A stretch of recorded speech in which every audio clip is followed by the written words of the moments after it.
L25 Hindi अध्याय 241 कड़ी सुरक्षा। यान फेई यहाँ चीनी लोगों को देखकर हैरान रह गया। पहले तो उसने सोचा कि ये दोनों चीनी उग्रवादियों द्वारा बंधक बनाए गए लोग हैं, लेकिन गौर से देखने पर उसे पता चला कि उनके हाथ पैर आजाद थे, बंधे नहीं थे। इसके अलावा उग्रवादियों का उनके प्रति व्यवहार काफी विनम्र था, मानो उन्हें बाहर देखने से रोकने के अलावा उनके साथ दुर्व्यवहार करने का उनका कोई इरादा नहीं था। गौर से देखने पर यान फेई को लगा कि कुछ गड़बड़ है, क्योंकि उसने एक चीनी व्यक्ति को पहचान लिया। हालांकि उस आदमी की आंखें काले कपड़े से ढकी हुई थीं, फिर भी यान फेई उसके चेहरे की बनावट पहचान सका। वह यांग वानलिन था जो ड्रीम टेक्नोलॉजी गया था और यान फी से उसका लेन देन हुआ था। बाद में यानफी को लू पिनपिन से पता चला कि यह यांग वानलिन असल में बीजिंग के यांग परिवार से था, यांग लियू का छोटा भाई और यांग सोन का चाचा। लेकिन यांग वानलिन उस जगह पर क्यों था जहां हत्यारे संप्रदाय का मुख्यालय होने का संदेह था? यांग परिवार के किसी व्यक्ति की यहां मौजूदगी क्या दर्शाती है? और तो और यांग वानलिन कोई बंधक तो नहीं था। क्या हो सकता है कि वह हत्यारे संप्रदाय द्वारा आमंत्रित कोई मेहमान हो? क्या वे आगे उस पहाड़ पर भी निशाना साध रहे थे? यांग वानलिन के पीछे चल रहा दूसरा चीनी व्यक्ति एक हट्टा कट्टा अधेड़ उम्र का आदमी था, जिसकी पीठ पर एक काला बैग था जिसमें छड़ी जैसी कोई चीज दिख रही थी। हालांकि यान फेई उस आदमी की आंखें नहीं देख पा रहा था, फिर भी उसने उससे एक अविश्वसनीय रूप से तेज आभा निकलती हुई महसूस की, एक ऐसी आभा जिसने यान फेई को अंदर तक सिहरन से भर दिया। इस आदमी और यांग वानलिन के बीच क्या रिश्ता था? क्या यह हो सकता है कि वह यांग वानलिन का अंगरक्षक था? जैसे ही यान फेई ने नीचे यांग वानलिन को देखा, उसके दिमाग में कई विचार कौंध गए और उसने महसूस किया कि स्थिति कुछ जटिल थी और शायद उतनी सरल नहीं थी जितनी उसने कल्पना की थी।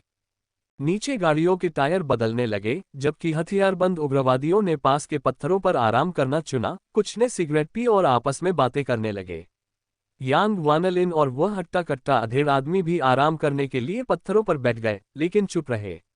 उग्रवादियों में से एक, जिसे तुरंत जरूरत लग रही थी, ने अपने साथियों से कुछ कहा और फिर शौच के लिए दूर एक चट्टान के पीछे जाकर बैठ गया। ये दृश्य देखकर यान फेई ने तुरंत एक योजना बनाई। वह जल्दी से ड्रोन कॉकपिट से बाहर निकला और नीचे कूदने लगा। उसने अपने रास्ते में आने वाली हर चट्टान को इतनी तेजी से धकेला कि वह किसी चढ़ाई करने वाले बंदर से भी ज्यादा फुर्ती से आगे निकल गया। 10 सेकंड से भी कम समय में यान फेई ऊंचाई से नीचे पीली रेत पर छलांग लगा चुका था। उसने बहुत सावधानी बरती कि कोई आवाज न करे और बाकी सब उसे देख न पाए। यान फेई ने अपनी नाक और मुंह ढक लिया और अचानक शौच कर रहे उग्रवादी के पीछे आ गया। उसने उस आदमी की गर्दन पकड़ी और जोर से मरोड़कर तोड़ दी। शौच कर रहे उग्रवादी ने कभी सोचा भी नहीं होगा कि ऐसी विकट परिस्थिति में उस पर हमला किया जाएगा और बिना विरोध किए ही उसकी मौत हो गई। मल की दुर्गंध सहते हुए यान फेई ने उग्रवादी के कपड़े उतारने शुरू कर दिए। पिछली झड़प के दौरान उग्रवादी के कपड़ों पर मल के कुछ कण लग गए थे, जिससे उनमें से दुर्गंध आ रही थी। यान फेई ने मतली को दबाते हुए बदबूदार कपड़े पहन लिए, फिर उग्रवादी का स्कार्फ अपने चेहरे पर लपेट लिया। इसके बाद उसने बार बार अपने शरीर को मोड़ा, अपनी मांसपेशियों, अंगों और हड्डियों को सक्रिय करके अपनी काया को तब तक बदला जब तक कि वह उस बदकिस्मत शिकार से मेल नहीं खा गया। बस इसी तरह बिना किसी शोर शराबे के यान फेई नीचे मौजूद उग्रवादियों में से एक में बदल गया। यान फेई का इरादा उस बदकिस्मत आदमी के शरीर को यूनिवर्सल स्पेस में रखने का था, लेकिन उसने ऐसा न करने का फैसला किया क्योंकि उस आदमी ने शौच के बाद खुद को साफ नहीं किया था।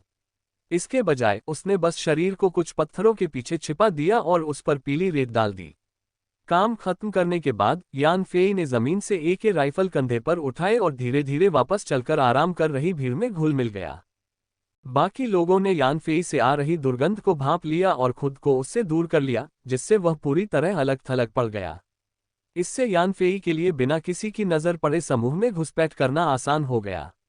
उनमें से केवल उस हटे कट्टे अधेड़ उम्र के आदमी को, जिसकी आंखें ढकी हुई थीं, कुछ गड़बड़ का आभास हुआ। हालांकि क्योंकि उसकी आंखों पर पट्टी बंधी थी और उसे बाहर की असली स्थिति का अंदाजा नहीं था, उसने यान फेई की तरफ बस कुछ बार देखा और फिर मुंह मोड़कर स्थिर हो गया। जैसे ही परिवहन वाहन में नया टायर लगा, वह फिर से चलने के लिए तैयार हो गया। मुख्य छोटे मोटे नेता ने आवाज लगाए और सभी लोग जल्दी से अपनी सिगरेटें छोड़कर वाहन पर चढ़ गए। कुछ लोग अभी भी यान फेई की दुर्गंध से दूर रहे और उससे बात न करने का फैसला किया, जिससे यान फेई का भेष किसी को पता न चले। गाड़ियां अपनी यात्रा जारी रखती रहीं और सचमुच आगे पहाड़ की तलहटी में स्थित गुफा तक पहुंच गईं। गाड़ी रुकी नहीं, बल्कि सीधे गुफा के सबसे बड़े प्रवेश द्वार से अंदर चली गई। ट्रक के कैनवास कवर में से यान फेई देख सकता था कि गुफा के प्रवेश द्वार पर दो निगरानी कैमरे लगे थे और मशीन गन बनकर जैसे दो और छिपे हुए छेद थे। गुफा में घुसते ही कैमरे हिल भी गए, जिससे वह अंदर ही अंदर घबरा गया। अगर वह इस समूह में शामिल न होता तो गुफा में घुसते ही उसे देख लिया जाता और बनकर पर लगी बंदूकों से उस पर हमला हो जाता। हालांकि वह इन हमलों से नहीं डरता था, लेकिन इससे गुफा के अंदर मौजूद दुश्मन जरूर सतर्क हो जाते। अगर उन्हें यान फेई के आतंक का पता चल जाता तो वे शायद तितर-बितर होकर भाग जाते, जिससे संगठन का सफाया करने का उसका काम पूरा करना उसके लिए नामुमकिन हो जाता। गुफा न केवल विशाल थी, बल्कि लंबी भी थी। अंदर से मोड़ों से गुजरते हुए गाड़ी लगभग 700-800 मीटर अंदर चली और आखिरकार एक विशाल गुफा में रुकी।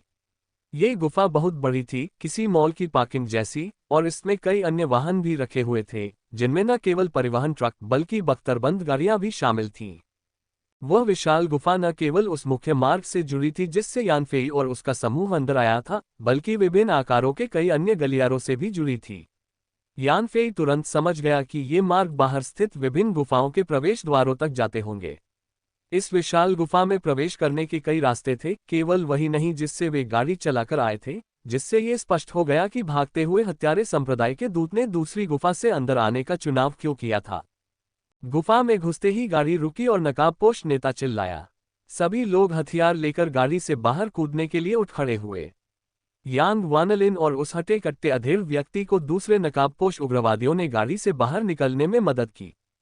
यान फेई ने पहले नॉलेज इन्फ्यूजन के जरिए 3 विदेशी भाषाएं सीखी थीं, लेकिन बदकिस्मती से अरबी भाषा शामिल नहीं थी। सामान्य बुद्धि से वो समझ नहीं पाता कि नकाबपोश नेता क्या कह रहा है। हालांकि वह बाहर ड्रोन से जुड़ा हुआ था और किसी भी समय सहायक मस्तिष्क में मौजूद अनुवाद तकनीक का इस्तेमाल कर सकता था।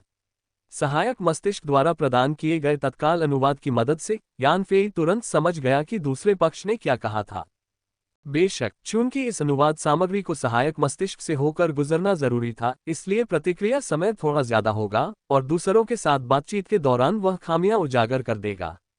सौभाग्य से ये नकाबपोश आतंकवादी आपस में कम ही बात करते थे, ज्यादा बातचीत से बचते थे, और इस तरह किसी को भी धोखेबाज यान फेई में कुछ भी असामान्य नजर नहीं आया। जैसे ही यान फेई और बाकी नकाबपोश लोग गाड़ी से बाहर कूदे, उसने खुद को एक बड़े चौक में खड़ा पाया जिसके आगे एक धातु का गेट था। धातु के गेट के सामने कई निगरानी कैमरे लगे थे और उसके बगल में 2 बनकर थे, जिनकी खिड़कियों से भारी मशीनगनें झांक रही थीं। जैसे ही वे नीचे उतरे, बनकरों में लगी मशीनगनें उन पर निशाना साधने लगीं। नकाबपोश नेता ने अपने चेहरे पर से कपड़ा हटाया और खुद को एक सांवले रंग का अरब आदमी बताया। उसने धातु के गेट के एक हिस्से पर दबाव डाला और तुरंत गेट से एक उपकरण बाहर निकला। नेता ने अपना चेहरा उपकरण के पास झुकाया और एक लाल लेजर किरण ने उसके चेहरे और आंख की पुतलियों को ऊपर से नीचे तक स्कैन किया। फिर नेता ने अपने दाहिने हाथ की हथेली एक और उपकरण पर रखी, जिससे उसका फिंगरप्रिंट सफलतापूर्वक प्राप्त हो गया। नेता का शारीरिक डेटा एकत्र करने के बाद उपकरण धातु के गेट में वापस चला गया। अंत में नेता ने कहा, खुला तिल। नेता की आवाज सुनकर धातु के गेट के ताले ने उसकी पहचान पूरी तरह से सत्यापित कर दी। उन्होंने एक क्लिक की आवाज सुनी और धातु का गेट सचमुच खुल गया। पूरी पहचान सत्यापन प्रक्रिया देखकर यान फेई के पसीने छूट गए। वह बस यही सोच रहा था कि इस गुफा में कैसे घुसा जाए, उसे अंदाजा ही नहीं था कि अंदर इतनी कड़ी सुरक्षा है। अगर वह जबरदस्ती अंदर घुस जाता तो शायद इस धातु के दरवाजे तक पहुंचने से पहले ही उसे पकड़ लिया जाता, और अगर वह बड़ी मुश्किल से अंदर घुस भी पाता तो भी इस दरवाजे के पीछे वाले लोग शायद पहले ही भाग चुके होते। इसके अलावा धातु का दरवाजा बेहद मजबूत था और शायद उसमें उसे तोड़ने की ताकत ही नहीं होती। यान फेई पहले नासमझ था, उसे उम्मीद थी कि वह गुफा के बाहर नव एजेंट नोविचोक छोड़ देगा और उसके फैलाव से अंदर मौजूद लोगों को मार डालेगा। लेकिन गुफा में घुसते ही उसे एहसास हुआ कि वह बहुत बड़ी गलती कर रहा था। गुफा में हवा अंदर से बाहर की ओर बह रही थी, इसलिए अगर वह गुफा के प्रवेश द्वार पर नव एजेंट छोड़ भी देता तो भी गैस गुफा के अंदर नहीं जाती और अंदर मौजूद लोगों के लिए कोई खतरा नहीं बनती। अंदर मौजूद सभी लोगों को खत्म करने का एकमात्र तरीका गुफा के वायु प्रवेश द्वार का पता लगाना और वहां गैस छोड़ना था। नेता ने एक बार फिर अपना चेहरा स्कार्फ से ढक लिया और अपने पुराने नकाबपोश रूप में आ गया और फिर धातु के गेट के अंदर ले गया। उसके पीछे पीछे यांग वानलिन और उस हटे कट्टे अधेड़ उम्र के आदमी समेत बाकी नकाबपोश लोग धातु के गेट से अंदर चले गए और यान फेई भी तेजी से उनके पीछे पीछे चल पड़ा। अंदर घुसते ही यान फेई को अंदर एक सीधी चौड़ी सड़क दिखाई दी जिसके किनारे कई इलेक्ट्रिक कारें खड़ी थीं और धातु के गेट के पीछे एक दर्जन से ज्यादा पूरी तरह से हथियारों से लैस काले वस्त्र पहने योद्धा हथियार लहराते हुए खड़े थे और हाल ही में अंदर आए नकाबपोशों के समूह पर नजर रखते हुए बाहर चौक को सावधानी से देख रहे थे। अग्रणी नकाबपोश व्यक्ति ने काले वस्त्रधारी योद्धाओं से कुछ शब्द कहे और फिर पास के एक बंद कमरे में जाकर उनसे बात की। जब वह बाहर आया तो काले वस्त्रधारी योद्धा ने इशारा किया और खड़ी इलेक्ट्रिक कारों में से एक वहां आ गई। जैसे ही यान फेई और बाकी लोग इलेक्ट्रिक कार में सवार हुए, वह तुरंत स्टार्ट हो गई और गलियारे में और आगे बढ़ने लगी। इलेक्ट्रिक कार आगे बढ़ी और कार में सवार यान फेई ने डेटाबेस में गुफा का एक मॉडल बनाने के लिए सहायक मस्तिष्क का उपयोग करते हुए आसपास के वातावरण का अवलोकन किया। बाहर से गुफा साधारण लग रही थी, लेकिन कौन जानता था कि अंदर इतनी विशाल और विस्तृत दुनिया होगी। मूल रूप से ये परस्पर जुड़ी गुफा प्रणाली प्राकृतिक रूप से बनी थी, लेकिन बाद में इसे कृत्रिम रूप से विस्तारित और मरम्मत करके इतना विशाल आकार दिया गया कि यह अब इतनी विशाल हो गई। यान फेई लगातार अपने ड्रोन अवतार से जुड़ा रहता था और अपने वास्तविक शरीर और ड्रोन अवतार के बीच की स्थिति और दूरी को मापकर वह अपनी वर्तमान स्थिति का पता लगा सकता था। इसलिए सहायक मस्तिष्क के डेटाबेस में यान फेई जिस भी जगह से गुजरता, वह गुफा मॉडल में स्वतः ही दिखाई देती। ये पूरी प्रक्रिया किसी खेल के नक्शे में युद्ध के कोहरे जैसी थी। जैसे ही यान फेई आगे बढ़ता, कोहरा अपने आप छट जाता जिससे वह अपनी स्थिति देख पाता। गुफा मॉडल में सहायक मस्तिष्क ने स्वचालित रूप से विभिन्न आंकड़ों को भी चिन्हित किया, जिसमें गुफा के विस्तार की दिशा, लंबाई, ऊंचाई और यहां तक कि बाहरी पहाड़ की दूरी भी शामिल थी, और ये सभी विस्तृत थे।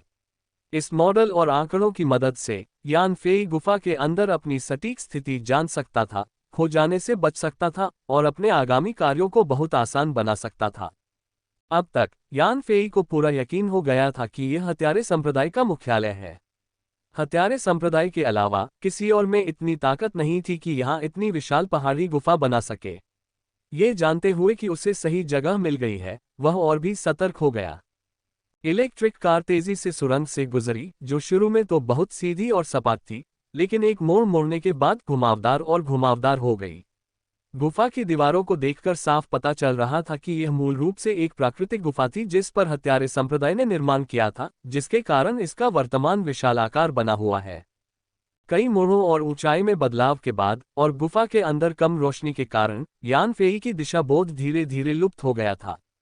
अगर कोई और होता तो अब तक रास्ता भटक चुका होता, लेकिन सहायक मस्तिष्क के मॉडल के मार्गदर्शन से यान फेई को ठीक ठीक पता था कि वह कहाँ है, किस दिशा में मुंह करके खड़ा है और बाहरी पहाड़ से उसकी दूरी कितनी है। उसने उस रास्ते पर ध्यान दिया जिससे वह अभी अभी गुजरा था और देखा कि उसके बगल में भारी मशीन गनों से लैस कई मोटे धातु के दरवाजे रखे हुए हैं। ऐसी गोलाबारी और अविनाशी धातु के दरवाजों के बीच किसी भी दुश्मन के लिए गुफा में घुसना बहुत मुश्किल होगा।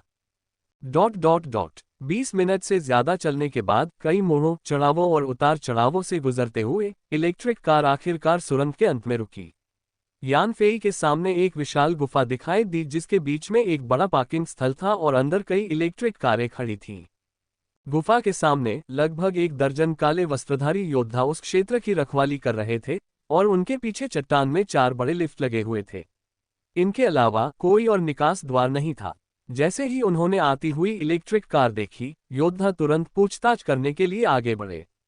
नकाबपोश सशस्त्र सैनिकों के नेता ने अपना चेहरा दिखाया, कुछ शब्द समझाए और काले वस्त्रधारी योद्धाओं ने उन्हें अंदर जाने का इशारा किया, जिससे उनके पीछे लिफ्ट चालू हो गई। बख्तरबंद समूह के नेता के नेतृत्व में वे एक लिफ्ट में चढ़े जिस पर कोई मंजिल संख्या नहीं थी, बस ऊपर नीचे खोलने और बंद करने के लिए साधारण बटन थे।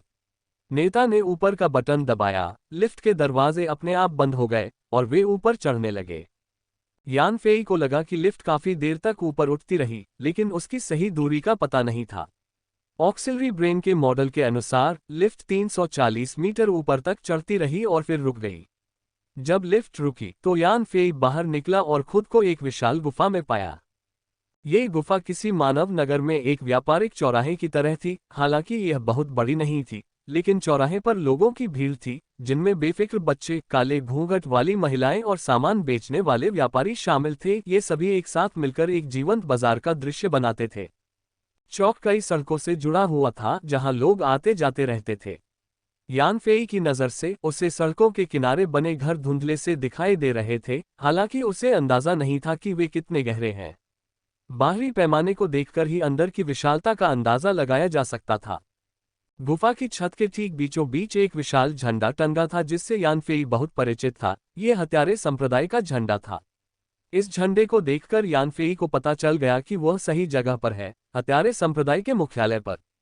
यह जगह पहाड़ के अंदर थी, किसी अज्ञात स्रोत से बिजली से रोशन, जिससे अंदर का कार्यक्रम थोड़ा अस्त व्यस्त था।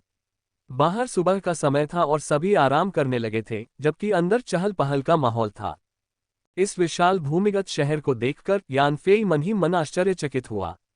पहाड़ के भीतर ऐसा शहर बनाने में जबरदस्त मेहनत और संसाधन लगे होंगे। शायद 1000 साल की विरासत वाले हत्यारे संप्रदाय जैसी शक्ति के पास ही इसे पूरा करने का समय और क्षमता थी। हालांकि शहर ने मूल प्राकृतिक गुफाओं का भरपूर उपयोग किया था, फिर भी ये तथ्य कि उस आधार पर इतना बड़ा काम पूरा हो गया, लगभग अकल्पनीय था। यान फेई पहाड़ों के बीच बसे इस शहर के विशाल आकार को देखकर दंग रह गई, लेकिन बाकी नकाबपोश योद्धा इस दृश्य के अभ्यस्त लग रहे थे और उनमें कोई आश्चर्य का भाव नहीं था। आसपास के बच्चे ही नकाबपोश योद्धाओं को अपने काम से लौटते देखकर उत्साहित थे और जोर जोर से जयकारे लगाकर उनका सम्मान कर रहे थे। नकाबपोश महिलाओं ने भी योद्धाओं को आदरपूर्वक प्रणाम किया। ऐसा लग रहा था कि अपने काम से लौट रहे योद्धा हत्यारे संप्रदाय में काफी लोकप्रिय थे। हालांकि नकाबपोश सशस्त्र योद्धाओं ने बच्चों और महिलाओं के अभिवादन का कोई जवाब नहीं दिया, मानो ऐसी प्रशंसा कोई नई बात न हो। नकाबपोश योद्धाओं के मुखिया के नेतृत्व में समूह अपने रास्ते पर आगे बढ़ता रहा। चहल पहल भरे चौक से गुजरने के बाद वे एक गलियारे में पहुंचे, जहां पत्थर की दीवारों को तराशकर कमरे बनाए गए थे। पत्थर के दरवाजों पर हत्यारे संप्रदाय के बैनर लटके हुए थे और अरबी शिलालेखों पर उन्हें प्रशिक्षण कक्ष लिखा हुआ था। यान फेई जैसे जैसे आगे बढ़ रहा था, उसे कुछ पत्थर के कमरों से जोरदार कुंग-फू अभ्यास की आवाजें सुनाई दे रही थीं, जबकि कुछ कमरों से आधुनिक आग्नेयास्त्रों के इस्तेमाल की आवाजें गूंज रही थीं। और फिर कुछ कमरे ऐसे भी थे जहां से कभी कभी चीखें और तेज डांट फटकार की आवाजें सुनाई दे रही थीं। ये स्पष्ट नहीं था कि अंदर क्या हो रहा था। नकाबपोश योद्धाओं ने इन आवाजों पर कोई भावनात्मक प्रतिक्रिया नहीं दिखाई। उनके बीच फंसा यांग वानलिन चीखें सुनकर स्पष्ट रूप से चिंतित हो गया, उसका दिल डर से धड़क रहा था। इसके विपरीत वो हट्टा कट्टा अधेड़ व्यक्ति बिना किसी नकारात्मकता के शांत बना रहा, यहां तक कि यांग वानलिन को आगे बढ़ने में मदद भी करता रहा। प्रशिक्षण कक्षों से गुजरने के बाद समूह ने खुद को एक बंद रास्ते पर पाया। उनके सामने एक खड़ी चट्टान थी, लेकिन उसमें से 2 रास्ते बने हुए थे जो ऊपर की ओर ढलान वाले केबलवे की ओर जाते थे। प्रवेश द्वार पर एक केबल कार खड़ी थी, जिसकी सुरक्षा ब्लैक रोब वॉरियर्स कर रहे थे, जो पिछली चौकियों की तुलना में ज्यादा सख्ती से तैनात थे, जो केबलवे के पार गंतव्य के महत्व को दर्शाता था। प्रमुख नकाबपोश योद्धा द्वारा बातचीत और एक बंद कमरे में किए गए फोन कॉल के बाद उन्हें अंततः केबलवे कार में चढ़ने की अनुमति मिल गई। फिर केबलवे चालू हुआ और उन्हें ऊपर ले जाने लगा। यान फेई ने केबलवे के किनारे स्पष्ट रूप से मानव निर्मित निशान देखे और उन्हें ये लगभग अविश्वसनीय लगा। उसने इस पहाड़ी शहर की जमीन की इतनी जटिल होने की उम्मीद नहीं की थी। इलेक्ट्रिक कारों और लिफ्टों की मदद से वे पहले ही 800 मीटर से ज्यादा ऊंचाई पर चढ़ चुके थे और अब ये केबलवे उन्हें ऊपर की ओर ले जा रहा था। उसे आश्चर्य हुआ कि हत्यारे संप्रदाय ने पहाड़ में इस प्राकृतिक गुफा प्रणाली की खोज कैसे की और इसे एक शहर में कैसे बदल दिया। केबलवे असाधारण रूप से लंबा था। केबल कार ऊपरी टर्मिनल तक पहुंचने से पहले आधे घंटे से ज्यादा हवा में यात्रा करती रही। उसके सहायक मस्तिष्क ने गणना की थी कि वे 2000 मीटर और ऊपर चढ़ गए थे। जहां से यान फेई ने पहली बार गुफा में प्रवेश किया था, वहां से गिनती करते हुए वह अब अपनी मूल ऊंचाई से 2800 मीटर ऊपर चढ़ गया था। गुफा की मूल ऊंचाई के साथ यान फेई अब 3500 मीटर की ऊंचाई पर था। सहायक मस्तिष्क के मॉडल के अनुसार यान फेई विशाल दाक्स्यू पर्वत को पीछे छोड़ चुका था और अब एक ढलान पर चढ़कर बगल की पर्वत श्रृंखला की सबसे ऊंची चोटी पर पहुंच गया था। सहायक मस्तिष्क के आंकड़ों से पता चला कि अब वह उस चोटी के शिखर से 200 मीटर से भी कम दूरी पर था। इस ऊंचाई पर पहुंचकर यान फेई को ठंड का एहसास हुआ, लेकिन अपनी मौजूदा ताकत के कारण ठंड की तीव्रता का उस पर कोई असर नहीं हुआ। यांग वानलिन समेत बाकी नकाबपोश सशस्त्र कर्मी ठंड से थोड़ा कांप उठे, सिवाय उस हटे कट्टे अधेड़ उम्र के व्यक्ति के जिसने कोई असामान्य प्रतिक्रिया नहीं दिखाई। केबलवे का अंतिम बिंदु अभी भी एक विशाल चौक था, जो देखने में बहुत खुला लग रहा था। पूरी तरह से हथियारों से लैस ब्लैक रोब वॉरियर्स उस इलाके में गश्त कर रहे थे, और पास ही भारी हथियारों से लैस कुछ बनकर भी थे। तापमान में तेज गिरावट के कारण चौक पर बर्फ की चादर बिछ गई थी। रोशनी से जगमगाती बर्फ की चमक से परावर्तित होकर हर जगह सफेद रंग की दुनिया बन गई थी। यान फेई आश्चर्यचकित हुए बिना नहीं रह सका। उसने कभी सोचा भी नहीं था कि एक पहाड़ के भीतर इतनी बर्फीली दुनिया हो सकती है। वह जानता था कि हत्यारे संप्रदाय का मुख्यालय दक्स्यू पर्वत की चोटी पर है, लेकिन उसने कभी नहीं सोचा था कि दक्स्यू पर्वत कोई बाहरी पर्वत नहीं, बल्कि पर्वत के भीतर एक शहर है। हालांकि ऊंचाई को देखते हुए इस जगह को दक्स्यू पर्वत की चोटी कहना अनुचित नहीं था, क्योंकि यह वास्तविक चोटी से केवल 200 मीटर नीचे था। पहाड़ की बाहरी चोटी पर बर्फ नहीं थी, फिर भी पहाड़ के अंदर का चौक बर्फ से भरा हुआ था। अगर यान फेई खुद पहाड़ में न गया होता तो उसे अंदाजा भी नहीं होता कि दुनिया में ऐसी अवास्तविक और अद्भुत जगह भी मौजूद है। इस चौक पर पहुंचकर सुरक्षा व्यवस्था और भी कड़ी लग रही थी। हालांकि सशस्त्र सैनिकों का नकाबपोश नेता वहां ऊंचा दर्जा रखता हुआ प्रतीत हो रहा था। जब उनका निरीक्षण करने आगे आए काले वस्त्रधारी योद्धाओं ने इस नकाबपोश नेता का असली चेहरा देखा, तो उन्होंने उसे सलाम किया और तुरंत उन्हें जाने दिया। चौक पार करने में समूह को 10 मिनट से ज्यादा समय लगा। आखिरकार वे एक पत्थर के कमरे के बाहर पहुंचे, जो एक चट्टान की दीवार को तराशकर बनाया गया था। पत्थर के कमरे के प्रवेश द्वार पर काले वस्त्र पहने योद्धाओं का एक दल पहरा दे रहा था। नकाबपोश उग्रवादियों का नेता आगे बढ़ा और काले वस्त्र पहने एक पहरेदार के कान में कुछ शब्द फुसफुसाए।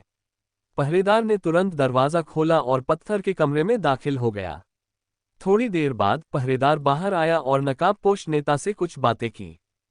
फिर नकाबपोश नेता अपने पीछे के लोगों को पत्थर के दरवाजे से होते हुए पत्थर के कक्ष में ले गया। जैसे ही यान फेई अंदर गया, उसने पाया कि कक्ष बेहद विशाल था, जिसके बीच में कई विशाल पत्थर के खंभे टिके हुए थे। ऐसा लग रहा था मानो कक्ष को पहाड़ की चट्टानी दीवार को जबरदस्ती खोदकर निकाला गया हो। कक्ष गोलाकार था, पूरी तरह से कठोर चट्टानों से घिरा हुआ। कक्ष में तेज रोशनी थी और कमरे के बीचों बीच कुर्सियों का एक घेरा था, जो पहले से ही लोगों से भरा हुआ था। मुख्य सीट के लिए जो जगह थी वह खाली थी, लेकिन उसके बगल में एक छोटी सी मेज थी, जिसके पीछे एक हट्टा कट्टा आदमी बैठा था, जिसका चेहरा जख्मों से ढका था और बड़ी दाढ़ी थी। यान फेई ने उसे तुरंत पहचान लिया कि वह हत्यारा संप्रदाय का दूत है, जिसने वीडियो में लियू टिंगटिंग का गला बेरहमी से काटा था। इन लोगों के पीछे एक विशाल हत्यारा संप्रदाय का झंडा लहरा रहा था। इस जगह पर यान फेई ने अपने सबसे बड़े दुश्मन उस बड़ी दाढ़ी वाले आदमी को देखा, लेकिन उसने तुरंत उस पर हमला नहीं किया, बल्कि उसने आसपास के माहौल को गौर से देखा। उसके आसपास की सीटें अलग अलग रंग रूप के लोगों से भरी थीं, लेकिन अरबों की संख्या ज्यादा थी। वे जी भरकर मांस खा रहे थे और जोर जोर से हंस रहे थे। उनके बीच नकाबपोश मोहक महिलाओं का एक समूह नाच रहा था। रहस्यमय प्राचीन संगीत की धुनों पर ये नकाबपोश महिलाएं अपने शरीर हिला रही थीं, जो वहां मौजूद इंसानों की आदिम भावनाओं को छेड़ रही थीं। बाहर से नकाबपोश उग्रवादियों के दस्ते को आते देख उन्होंने तुरंत अपनी हंसी मजाक बंद कर दी। कमरे में संगीत भी तुरंत बंद हो गया। नकाबपोश महिलाओं का समूह नाचना बंद कर झुककर प्रणाम किया और फिर अलविदा कहकर चला गया। freewebnovel.com यान फेई ने हत्यारे संप्रदाय के उस दूत सालेक को भी देखा, जिसका पीछा वह हत्यारे संप्रदाय के मुख्यालय तक पहुंचने के लिए कर रहा था। अपनी पिछली बदकिस्मती से बच निकलने के विपरीत सालेक का चेहरा अब स्वास्थ्य से चमक रहा था। उसने भीड़ में यान फेई को देखे बिना यांग वानलिन की ओर देखा। बड़ी दाढ़ी वाला वह आदमी जाहिर तौर पर कमरे का बॉस था। उसने कहा, अली, हमारे सम्मानित मेहमान के चेहरे से काला कपड़ा हटाओ। अली नाम के नकाबपोश नेता ने पहले अपने चेहरे पर से स्कार्फ नीचे खींचा, फिर हाथ हिलाकर दो अधीनस्थों ने आगे बढ़कर यांग वानलिन और उस अधेड़ उम्र के व्यक्ति की आंखों पर बंधा काला कपड़ा हटा दिया। यांग वानलिन को कमरे की रोशनी की आदत पड़ने में थोड़ा समय लगा। उसने कुछ देर तक अपनी आंखें मली, फिर ठीक से देख पाया, जबकि अधेड़ उम्र का व्यक्ति ध्यान से अपने आसपास का जायजा ले रहा था। उसके चेहरे पर सदमे के भाव थे। अंग्रेजी में बोलते हुए बड़ी दाढ़ी वाले व्यक्ति ने कहा, श्री यांग वानलिन, कृपया बैठ जाइए। यांग वानलिन बड़ी दाढ़ी वाले व्यक्ति द्वारा बताई गई कुर्सी पर बैठ गए, जबकि मध्यम आयु वर्ग का व्यक्ति यांग वानलिन के पीछे खड़ा था, जो जाहिर तौर पर उनका अंगरक्षक था, जो उनकी सुरक्षा के लिए जिम्मेदार था। लोगों को चारों ओर देखते हुए यांग वानलिन को कुछ डर लगा और उसने अंग्रेजी में पूछा, हत्यारे संप्रदाय के माननीय दूत, क्या मैं पूछ सकता हूं कि आपने मुझे यहाँ क्यों बुलाया है? बड़ी दाढ़ी वाला आदमी, जो कुछ देर पहले मुस्कुरा रहा था, यांग वानलिन की बातें सुनते ही अचानक अपने हाथ में पकड़ा हुआ मेमने का टुकड़ा नीचे फेंक दिया और गुस्से से भर गया। उसने कहा, तुम चीनी लोग सब धोखेबाज हो। हमारे हत्यारे संप्रदाय ने इस बार तुम्हारा साथ देने का जो फैसला किया है, उसने हमें एक बड़े जाल में फंसा दिया है। तुम्हें इस ऑपरेशन से हुए नुकसान की भरपाई करनी होगी। बड़ी दाढ़ी वाले आदमी का गुस्सा देखकर यांग वानलिन अचंभित रह गया, लेकिन फिर भी बोला, आदरणीय दूत, मैं सचमुच समझ नहीं पा रहा कि आपका क्या मतलब है। ध्यान रहे कि अपहरण की कार्रवाई आपके संप्रदाय के लोगों ने ही की थी।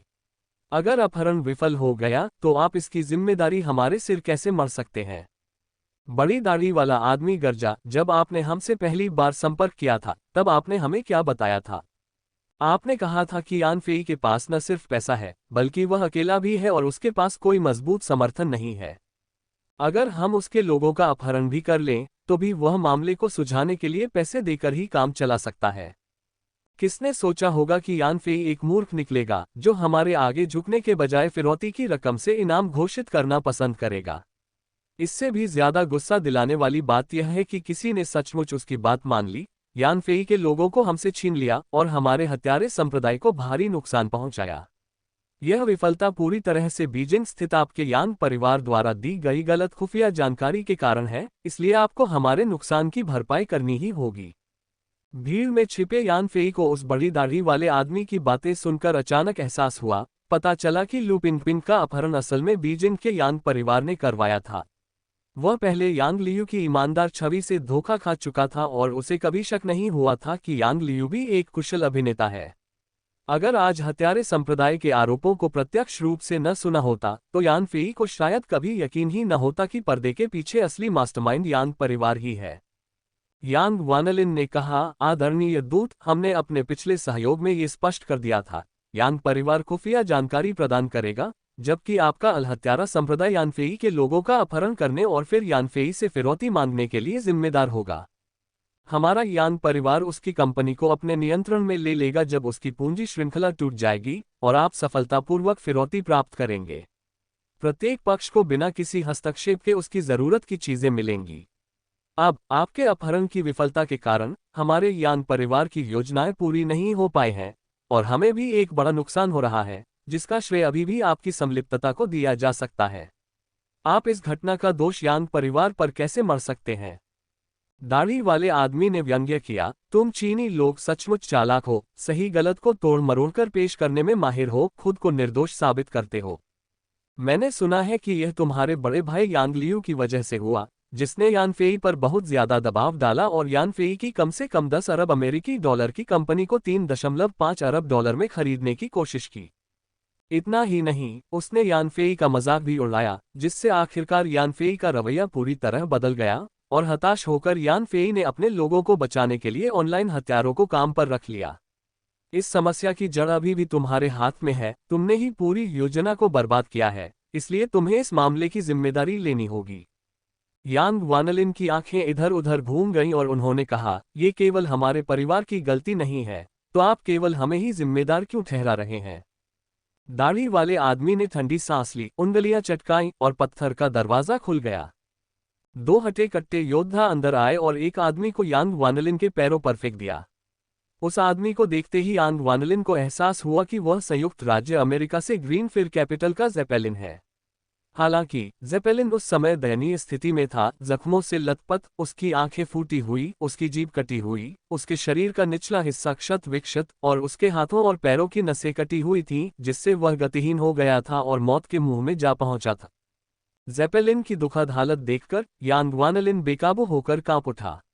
वह आमतौर पर वाक्पटु और बहस में कुशल था, लेकिन वह भी व्यापारिक प्रतिद्वंद्वियों के खिलाफ या अपनी श्रेष्ठ शक्ति से दूसरों को धमकाते समय।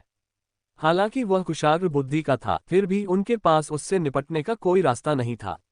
लेकिन अब केबी तत्व के पूर्वजों का सामना करते हुए उसे अचानक याद आया कि वह किसी और के मैदान पर है, और एक भी चूक ज़ेपेलिन के जमीन पर पड़े होने जैसा हश्र कर सकती है, और उसे गहरा डर लगा। दाढ़ी वाला आदमी यांग वानलिन की वर्तमान स्थिति से काफी संतुष्ट था और बोला, यांग वानलिन, शुरुआत में आपके यांग परिवार के यांग लियू और ग्रीन फिर कैपिटल के प्रतिनिधि ही हमारे पास सहयोग करने आए थे। आप खुफिया जानकारी देते, हम अपहरण और जबरन वसूली का काम संभालते, और उसके बाद हर कोई अपनी जरूरत की चीजें ले लेता। अगर यह सब सुचारू रूप से चलता तो अल हत्यारे संप्रदाय में एक ऐसे संगठन के रूप में जो विश्वसनीयता को महत्व देता है, हम आपको और परेशान नहीं करते। लेकिन आपकी दोषपूर्ण खुफिया जानकारी और अत्यधिक लालच ने इस ऑपरेशन को नियंत्रण से बाहर कर दिया है, जिसके परिणामस्वरूप हमें भारी नुकसान हुआ है। इसलिए आपको हमें इस घटना का स्पष्टीकरण देना होगा, वरना आप देखेंगे कि इतिहास में हमारी इतनी जबरदस्त प्रतिष्ठा क्यों है। पूरी तरह से भयभीत यांग वानलिन हकलाते हुए बोला, क्या मैं जान सकता हूं कि आपके संप्रदाय को किस तरह के स्पष्टीकरण की आवश्यकता है? दाढ़ी वाले व्यक्ति ने कहा, जब हमें ग्रीन फिर कैपिटल के प्रतिनिधि श्री ज़ेपेलिन मिले तब भी वे अड़ियल रुख अपना रहे थे और अपनी जिम्मेदारी लेने से इनकार कर रहे थे। इसलिए हमने उन्हें अपने तरीके से सजा दी। अगर वे मर भी गए तो हम ग्रीन फिर कैपिटल के बोर्ड सदस्यों को ढूंढकर उन्हें वाजिब सजा दिलवाएंगे। इस दुनिया में कोई भी अल हत्यारे संप्रदाय को नाराज करके बिना किसी नुकसान के बच नहीं सकता, यहां तक कि अमेरिकी भी नहीं। हमने आपको अपहरण करने के बजाय बातचीत के लिए यहां इसलिए आमंत्रित किया है क्योंकि मैं जानता हूं कि आपके बड़े भाई यांग लियू एक ऐसे व्यक्ति हैं जो स्थिति को समझते हैं। वे जरूर मेरे तर्क को समझेंगे और हमारे नुकसान की भरपाई करने को तैयार होंगे। यांग वानलिन ने डर से कांपते हुए कहा, क्या मैं जान सकता हूं कि आपके संप्रदाय को किस तरह के मुआवजे की आवश्यकता है? दाढ़ी वाले आदमी ने जवाब दिया, मुझे पता है कि आप पहले यानफेई से निपटना चाहते थे, इसलिए आपने यानफेई की जान पर इनाम के तौर पर डार्क वेब के अंडरवर्ल्ड पर 100 मिलियन अमेरिकी डॉलर रखे थे। हालांकि यह इनाम का काम आपने या आपके बड़े भाई ने नहीं, बल्कि आपके भतीजे यांग सोंग ने यानफेई द्वारा सार्वजनिक रूप से अपमानित किए जाने के जवाब में जारी किया था। सोन के सुझाव के बाद ही आपने यानफेई की कंपनी को निगलने के अपने लक्ष्य को हासिल करने के लिए हमारा इस्तेमाल करने के बारे में सोचा। चूंकि हमारा अपहरण लक्ष्य 30 अरब डॉलर का था, इसलिए यांग परिवार हमें 30 अरब डॉलर नकद में मुआवजा देगा। यांग वानलिन चौंक गया। हालांकि यांग परिवार धनी था, लेकिन उनकी अधिकांश संपत्ति शेयरों और भौतिक निवेशों में थी, और वे भारी बैंक ऋणों के बोझ तले दबे हुए थे। इसके अलावा यानफी के खिलाफ इस असफल योजना में उन्होंने अन्य ताकतों का समर्थन हासिल करने के लिए ढेरों लाभों का वादा किया था। चूंकि योजना विफल हो गई थी, यांग परिवार को कई तरह के मुआवजे देने पड़े और पहले ही भारी नुकसान हो चुका था। वे 30 अरब डॉलर नकद कहां से ला सकते थे? यांग वानलिन मना करना चाहता था, लेकिन उन शक्तिशाली हथियारों और योद्धाओं को चारों ओर बैठे देखकर उसकी हिम्मत नहीं हुई कि वह अपनी आपत्ति जताए। हालांकि उसके पीछे खड़ा हट्टा कट्टा अधेड़ आदमी उसे कुछ सुरक्षा का एहसास दिला रहा था, लेकिन वह यहां अपनी सुरक्षा की गारंटी नहीं दे सकता था और उसे डर था कि ये निर्दयी हत्यारे उसे किसी भी क्षण बेरहमी से मार सकते हैं। दाढ़ी वाले आदमी ने यांग वानलिन की हिचकिचाहट साफ देखी। उसने मेज से खंजर उठाया, उसे अपनी उंगलियों के बीच घुमाया, फिर अचानक झटका मारा, खंजर बिजली की तरह चमक उठा। यांग वानलिन का अंगरक्षक तेजी से आगे बढ़ा और यांग वानलिन के सामने खड़ा हो गया। उसकी पीठ पर रखे थैले से उसकी छड़ी निकली हुई थी। हालांकि खंजर का निशाना यांग वानलिन नहीं, बल्कि जमीन पर पड़ा ज़ेपेलिन था। खंजर ज़ेपेलिन की गर्दन के पार निकल गया और कुशलता से उसकी श्वास नली को काट दिया। ज़ेपेलिन का क्षत विक्षत शरीर हिंसक रूप से संघर्ष कर रहा था। उसके मुंह से अस्पष्ट फुसफुसाहट जैसी आवाजें निकल रही थीं, लेकिन यह इस तथ्य को नहीं बदल सका कि उसका गला चीर दिया गया था। उसके गले से खून चारों तरफ फैल गया, जिसकी कुछ मात्रा यांग वानलिन पर भी पड़ी। जैसे जैसे खून की धार फैलती गई, ज़ेपेलिन का संघर्ष कमजोर होता गया। आखिरकार उसने हिलना डुलना बंद कर दिया और पूरी तरह से मर गया। उसका आधा शरीर उसके ही खून में लथपथ पड़ा था, एक ऐसा दृश्य जो वाकई भयावह था। ज़ेपेलिन के खून से सना हुआ यांग वानलिन और भी अधिक भयभीत हो गया, जबकि उसके बगल में खड़े हत्यारे संप्रदाय के दूत और उच्च अधिकारी मुस्कुरा रहे थे तथा घटनास्थल पर कोई असहजता नहीं दिखा रहे थे। दाढ़ी वाले आदमी ने एक ऐसे वित्तीय दिग्गज की बेरहमी से हत्या कर दी जो अंतर्राष्ट्रीय पूंजी बाजार में बिना किसी भावभंगिमा के तूफान ला सकता था। उसने पास से एक मेमने की चॉप भी उठाए और उससे खाते हुए कहा, यांग वानलिन, हम तुम्हारे जैसे नहीं हैं। तुम व्यापारी हो, हिसाब किताब का ध्यान रखते हो, हम हत्यारे हैं, हम सीधेपन को महत्व देते हैं। हमारे लिए हत्या करना खाने या सोने जितना आसान है। इसलिए कभी यह भ्रम मत पालना कि तुम हमसे ज्यादा चालाक हो सकते हो। अगर हम नाराज हो गए तो न सिर्फ तुम बल्कि तुम्हारा पूरा यांग परिवार भी मिट जाएगा। इसलिए मेरे धैर्य की परीक्षा लेना बंद करो। जेपेलिन का हश्र तुम्हारे लिए एक चेतावनी है। मन ही मन परेशान यांग वानलिन को हत्यारे संगठन से जुड़े होने का थोड़ा पछतावा हुआ। लेकिन तब तक पछतावे के लिए बहुत देर हो चुकी थी, क्योंकि यांग परिवार खुद को एक ऐसे रास्ते पर फंसा हुआ पा रहा था जिससे वे बाहर नहीं निकल सकते थे। वो बस इतना ही कह सका, हमारे यांग परिवार का नेतृत्व मेरे बड़े भाई कर रहे हैं। मैं आपकी बातें उन्हें बता सकता हूं और देख सकता हूं कि उनकी क्या राय है। दाढ़ी वाले व्यक्ति ने कहा, आप जानते हैं कि यान फेई ने हमारा खुलकर विरोध करना शुरू कर दिया है और डार्क वेब पर हमारे हत्यारे संप्रदाय को मिटाने का कार्य भी सौंपा है, जिसे विध्वंसक ने स्वीकार कर लिया है। इसलिए हमने दुनिया भर से अपने सभी विशेषज्ञों को विध्वंसक के यहां आने का इंतजार करने के लिए वापस बुला लिया है। आप जानते हैं कि हमारी सेना में इस तरह की कमी से हमें हर दिन भारी नुकसान उठाना पड़ता है।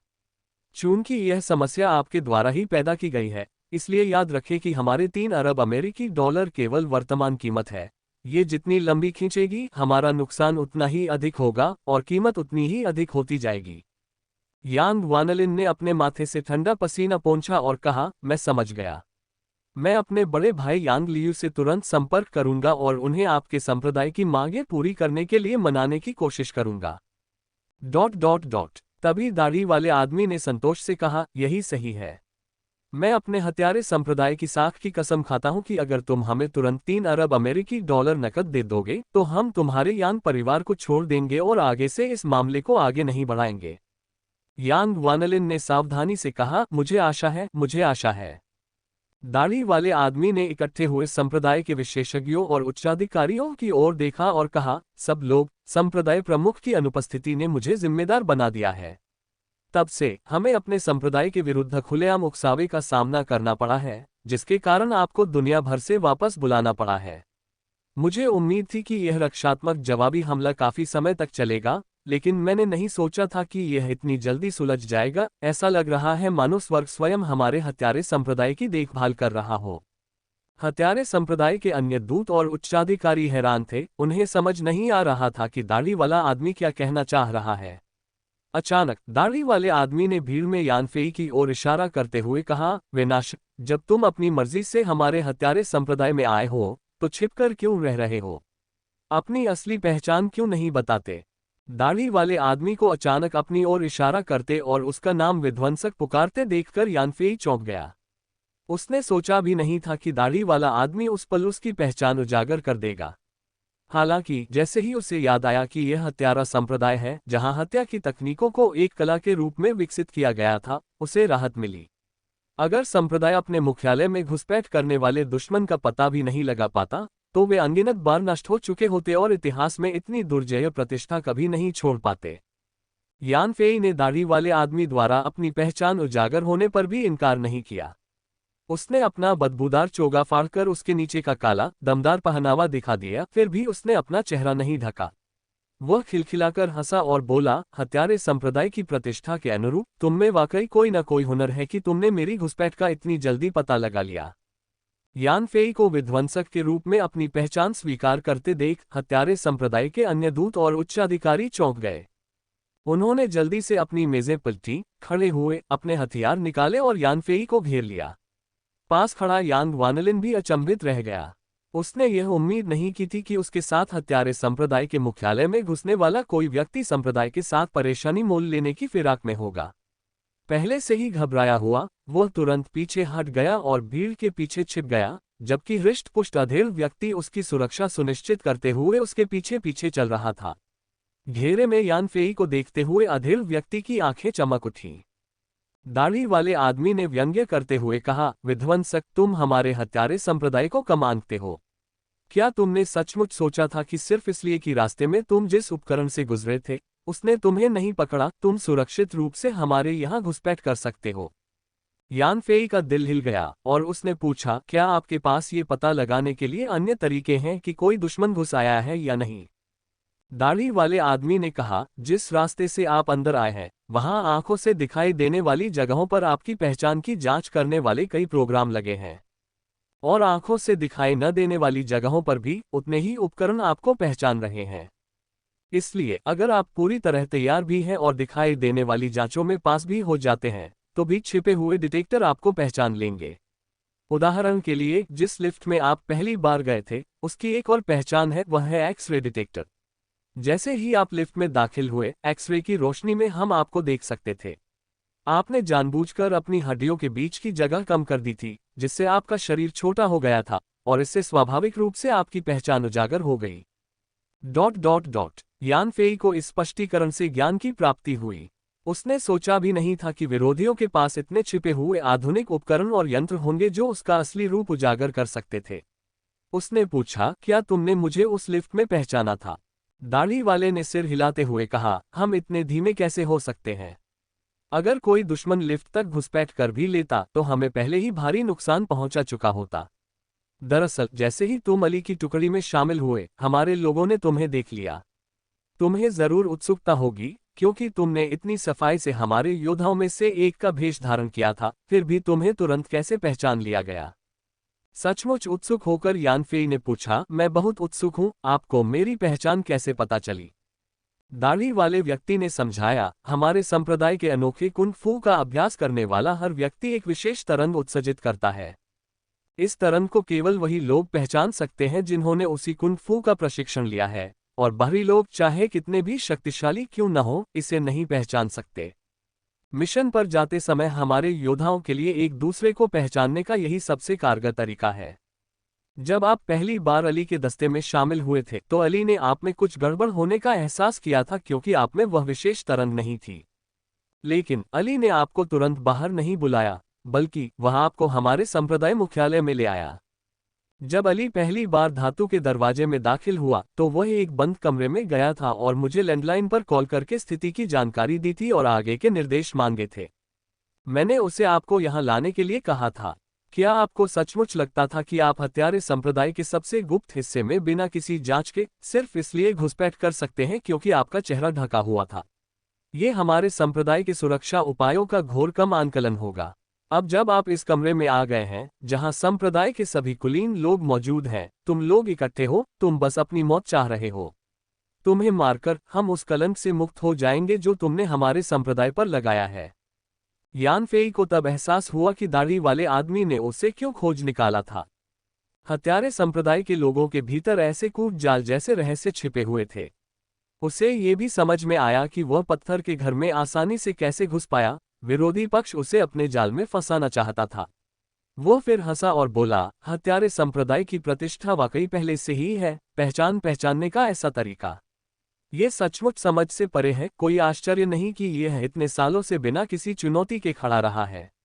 हालांकि मेरा एक और सवाल है, आपको कैसे पता चला कि मैं विध्वंसक हूं? शायद जीत के प्रति आश्वस्त दाढ़ी वाले व्यक्ति ने यान फेई की जिज्ञासा शांत करना शुरू किया। हत्यारे संप्रदाय को स्थापित हुए लगभग 1000 साल हो गए हैं, और किसी ने भी हमारे मुख्यालय पर हमला करने की हिम्मत नहीं की है, क्योंकि हमने उन सभी को मार डाला है। अब एकमात्र शत्रु जो शत्रुता रखता है और हमारे विरुद्ध शक्ति रखता है, वह विध्वंसक है। यह विध्वंसक ही था जिसने यान फेई द्वारा पोस्ट किए गए हमारे हत्यारे संप्रदाय का सफाया करने के लिए डार्क वेब पर इनाम कार्य स्वीकार किया था। इसलिए जब हमें पता चला कि किसी बाहरी व्यक्ति ने संप्रदाय मुख्यालय में घुसपैठ की है, तो हम समझ गए कि वह विध्वंसक ही होगा। जैसे ही मुझे पता चला, यान फेई ने हंसते हुए ताली बजाई, बुरा नहीं, बुरा नहीं। तुम्हारा विश्लेषण बहुत सटीक है। मुझे लगता है कि तब मैं अनिच्छा से तुम्हारे संप्रदाय को अपना दुश्मन मान लूंगा। दाढ़ी वाले आदमी ने व्यंग्य किया, विनाशक, तुम में हिम्मत है। इतने सालों में तुम हमारे हत्यारे संप्रदाय के मुख्यालय में ऐसी बकवास करने वाले पहले व्यक्ति हो। हालांकि हम अपनी ताकत का इस्तेमाल तुम्हें ये समझाने के लिए करेंगे कि हमारा संप्रदाय 1000 सालों से कैसे अस्तित्व में है, और तुम क्यों एक ऐसे नाम के लिए नियत हो जिसका नाम आगे नहीं बढ़ेगा। मैं तुम्हें इस बार हमेशा के लिए खत्म करने के लिए चीन के यान परिवार को अपनी ताकत दिखाने के लिए अंदर आने दे रहा हूं। तुम्हारे दोनों परिवारों से मुसीबतें दूर करने के बाद हम चीन जाएंगे, यान फेई और लू पिंगपिंग का पता लगाएंगे और उन सभी को मार डालेंगे। मैं तुम्हारे खून का इस्तेमाल हमारे हत्यारे संप्रदाय की शानदार प्रतिष्ठा को पुनर्जीवित करने के लिए करना चाहता हूं। यान फेई ने अपने चारों ओर मौजूद शक्तिशाली दुश्मनों पर नजर डाली और उसके चेहरे पर धीरे धीरे मुस्कान फैल गई। जैसे ही उसने कहा, वास्तव में आपने अभी एक चीज गलत कर दी है। दाढ़ी वाले आदमी ने पूछा, आपको क्या लगता है कि मैंने कौन सा हिस्सा गलत किया? यान फेई खिलखिलाकर हंसा, तुम मुझे अपने मुख्यालय में फुसलाकर लाने की सोच रहे थे ताकि अपनी सेना को केंद्रित कर सको और मुझे यहां ले आ सको। लेकिन असल में मैं तुम्हारे मुख्यालय में घुसने की उम्मीद कर रहा था, खासकर तब जब तुम्हारे सभी उच्च अधिकारी इकट्ठा हों, क्योंकि मेरी योजना तुम्हें हमेशा के लिए पूरी तरह से मिटाकर इतिहास की लंबी नदी की गहराइयों में वापस भेजने की है। इसलिए मेरा यहां आना तुम्हारा सौभाग्य नहीं, बल्कि मेरा सौभाग्य है। दाढ़ी वाला आदमी अचंभित रह गया और उसके जख्मी चेहरे पर एक क्रूर मुस्कान उभर आई। उसने अपनी उंगलियां चटकाईं और पत्थर के कमरे की छत से काचा चाक की आवाज आई। फिर पत्थर की दीवारें अंदर की ओर खिसक गईं, जिससे कई पंक्तियों में छेद दिखाई देने लगे। इन पंक्तियों से भारी मशीनगनें निकलीं, जिनकी नालें घूमने लगीं, यान फेई पर निशाना साधने के लिए तैयार। Dot dot dot. जैसे ही इन भारी मशीनगनों की नालें यान फेई पर निशाना साधने वाली थीं, उसने तेजी से अपना हाथ हिलाया, जिससे अचानक कई वस्तुएं उभर आईं। फिर अपनी उंगलियों के एक झटके से उसने 1 दर्जन से ज्यादा अज्ञात वस्तुओं पर गोली चला दी। जैसे ही हत्यारे संप्रदाय के उच्चाधिकारी और उसके आसपास के दूत उस पर झपटने और करीबी मुकाबले में उतरने वाले थे, वे दर्जन भर वस्तुएं जमीन पर गिरीं, फिर फट गईं, जिससे घना सफेद धुआं निकला। ये धुआं तेजी से फैल गया, कुछ ही सेकंड में पूरे पत्थर के कमरे को अपनी चपेट में ले लिया, जिससे सबका दृश्य अवरुद्ध हो गया। इस बीच ऊपर लगी भारी मशीनगनों ने जमीन पर पड़े यान फेई पर निशाना साधा और ताबड़तोड़ गोलियां चलानी शुरू कर दी, लेकिन यान फेई का शरीर पहले ही सफेद धुएं में डूब चुका था, उसका कोई अता पता नहीं था। फिर झड़ झड़ झड़ की एक श्रृंखला सुनाई दी, लेकिन किसी को पता नहीं चला कि यान फेई को मशीनगन की गोलियां लगी थी या नहीं।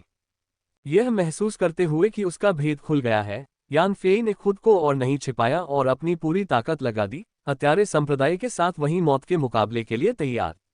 इसलिए जब भारी मशीनगनें दिखाई दी तो उसने पहल की और सबसे पहले हमला किया। उसने जिन 1 दर्जन से ज्यादा अज्ञात वस्तुओं को दागा, वे असल में धुएं के हथगोले थे जो उसने पहले ही हासिल कर लिए थे। उसने यूनिवर्सल स्पेस से ये धुएं के हथगोले उठाए और उन्हें पूरे कमरे में बिखेर दिया, जिससे पूरा कमरा सफेद धुएं के आवरण में डूब गया। जैसे ही वह सफेद धुएं में घिरा, यान फेई ने तेजी से यूनिवर्सल स्पेस से एक खास तौर पर तैयार की गई परिष्कृत ढाल निकाली। उसने ढाल को अपने सिर के ऊपर उठाया और तेजी से अपनी स्थिति बदली।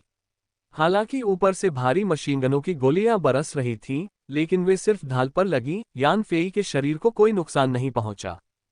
यान फेई की हरकतें बिजली की तरह तेज थीं, जिससे कमरा पल भर में एक खाली सफेद जगह में बदल गया, जिससे सभी अस्थायी रूप से अंधे हो गए। यान फेई को देख पाने में असमर्थ और मित्रतापूर्ण गोलीबारी के डर से भारी मशीन गनधारियों को अपना हमला रोकना पड़ा। हत्यारे संप्रदाय के उच्च अधिकारी, जो आगे की ओर झपटे थे, भी अफरा तफरी में फंस गए, मुश्किल से एक दूसरे को देख पा रहे थे और जल्दबाजी में हमला करने की हिम्मत नहीं जुटा पा रहे थे। भारी मशीन गन और विशेषज्ञ दोनों ही प्रभावी ढंग से हमला करने में असमर्थ होने के कारण यान फेई ने तुरंत सांस लेने के लिए एक पल का समय लिया, और जब मशीन गनों ने गोलीबारी बंद कर दी तो उसने यूनिवर्सल स्पेस से एक विशाल हथियार निकाला। ये यान फेई द्वारा अमेरिकी सेना के एक परिवहन ट्रक से जब्त किया गया सबसे शक्तिशाली हथियार था। एक विशाल दोहरे उद्देश्य वाली भारी मशीन गन जिसका कैलिबर बड़ा था। इसका नाम M3S1 था और इसमें 20 मिलीमीटर के राउंड इस्तेमाल होते थे। जब गोली का कैलिबर 20 मिलीमीटर तक पहुंच जाता है तो उसे गोली नहीं बल्कि मशीन गन का गोला कहा जाता है। M3S1 अमेरिकी सेना द्वारा इस्तेमाल किया जाने वाला एक उच्च क्षति वाला हथियार है, जिसे हवाई रक्षा और दुश्मनों को मारने के लिए सीधी गोलीबारी के लिए डिजाइन किया गया है। इसकी प्रभावी मारक क्षमता 1500 मीटर तक है और यह अत्यधिक शक्तिशाली है। यान फेई ने वर्तमान परिदृश्य का अनुमान लगा लिया था और पहले से तैयारी कर ली थी। उसने दोहरे उद्देश्य वाली भारी मशीन गन M3S1 का स्टैंड तोड़ दिया और केवल बंदूक का ढांचा ही छोड़ दिया, जिससे वह उसे अकेले ही चला सके। कारतूस पहले से ही शक्तिशाली कवच भेदी कारतूसों से भरे हुए थे।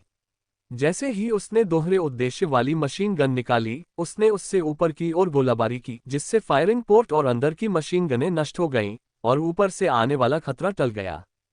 अगर कोई साधारण व्यक्ति होता तो तिपाई के सहारे के बिना वह दोहरे उद्देश्य वाली भारी मशीन गन चलाने की हिम्मत नहीं करता, क्योंकि गोली चलाते समय वह जबरदस्त प्रतिक्षेप का सामना नहीं कर सकता था।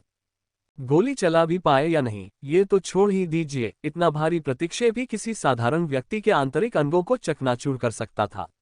लेकिन अब यान फी की ताकत अपार थी और उसकी भुजाओं की शक्ति 1000 पाउंड से भी ज्यादा हो चुकी थी। तिपाई का सहारा लिए बिना उसने भारी मशीन गन उठाए और गोलियां बरसाईं। भयानक प्रतिक्षेप उसके शरीर ने पूरी तरह से सोख लिया, जिससे उसे जरा भी तकलीफ नहीं हुई।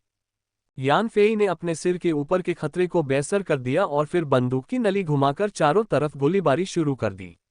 ये कमरा पूरी तरह से हत्यारे संप्रदाय के प्रमुख सदस्यों से भरा हुआ था, यहाँ तक कि यांग वानलिन, जिसने यान फेई की हत्या करने की कोशिश की थी, यांग परिवार का ही एक सदस्य था, जिससे वहां मौजूद हर कोई यान फेई का दुश्मन बन गया।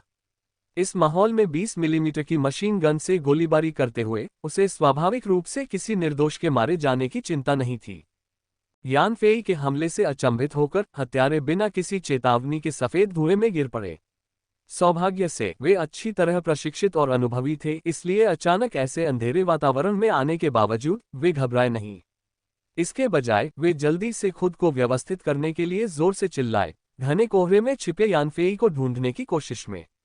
उन्हें क्या पता था कि यान फेई अचानक एक शक्तिशाली उच्च ऊंचाई वाली दोहरे उपयोग वाली एंटी एयरक्राफ्ट मशीन गन से चारों दिशाओं में गोलियां बरसा देगा।